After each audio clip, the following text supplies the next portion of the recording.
Alright, I am just going to record this video because I have had quite a lot of problems with crashing. So I'll get it started and then I'll talk about what's happening as it goes, and hopefully it doesn't crash. So this is my new testing setup. You can see that I've got the jig on the screen. I have got two photo transistors sitting over the command history, and so we've got a kind of purple to orange transition going on. Now down the bottom you can see a little bit of Knight Rider-esque lights going on, and there's quite a bit of meaning behind it all. Let's start with the and so just quickly, the tests are going on at the moment. It's doing about one test or two tests a second or so, and eventually it'll get to 999 or I'll get bored and we'll stop it. Now there's two lights that you can see here, two orange lights. The top one goes on when the button is pressed.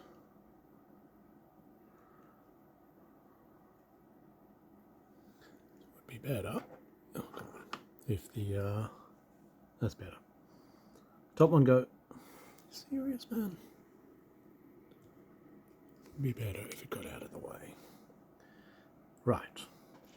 So again, this is a bit of a work in progress for my Arduino. It will get more advanced with a bit of time without so many wires sticking out. So the top button is when the button is pressed. And so for this one, we've got the D held and we've got the L pressed. The bottom one is when data is transmitted, and so you don't have to worry about that one. Now, the LEDs down the bottom, they're a bit complicated.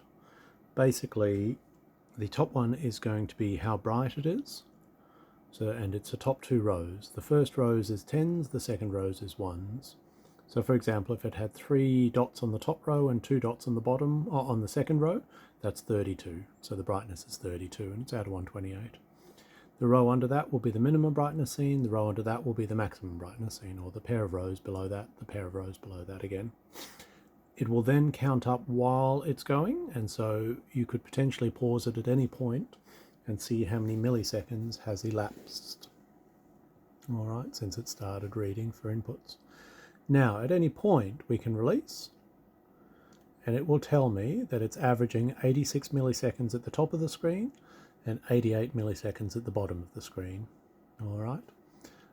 You can see while it's kind of sitting here neutral, it's saying that at the moment, it just reports the top one, it can't show them both. It's 44 brightness. It's got a minimum brightness of 44, it's got a maximum brightness of 45, just down to 43 and 45 for min and max, but averaging 44. So we can get started again. Oh, hang on. This button didn't seem to depress, and it will keep adding more. So it automatically is looking to see how many trials, how many results, add them all together, and then average them. So if we release again, so 86 trials across 372. Sorry, a result of 86 milliseconds across 372 trials.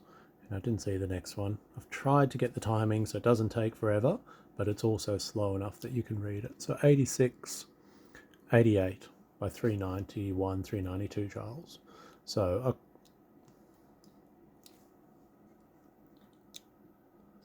across some 400 trials or so, we're getting about 86 milliseconds at the top and about 88 at the bottom. It's a 240 Hz screen. It's got VSync disabled in-game. It's got G-Sync enabled through NVIDIA settings. It's got ultra low. It's got use 3D settings. It's got everything that seemed to make a difference previously. From memory, this is borderless windowed. I've had a lot of trouble with crashing for this game, unfortunately. And so I've done a complete reinstall. I've put it on the C drive, and I haven't touched anything on boot up, and that seems to have got me this far. I do feel a little of irony playing on the Bridge of Progress, I think the stage is called, and many times I either crashed on the way to or on arrival at the Bridge of Progress, so it didn't feel like progress. Anyway, if we stop there, 86 by 515 trials, 88 by 514 trials.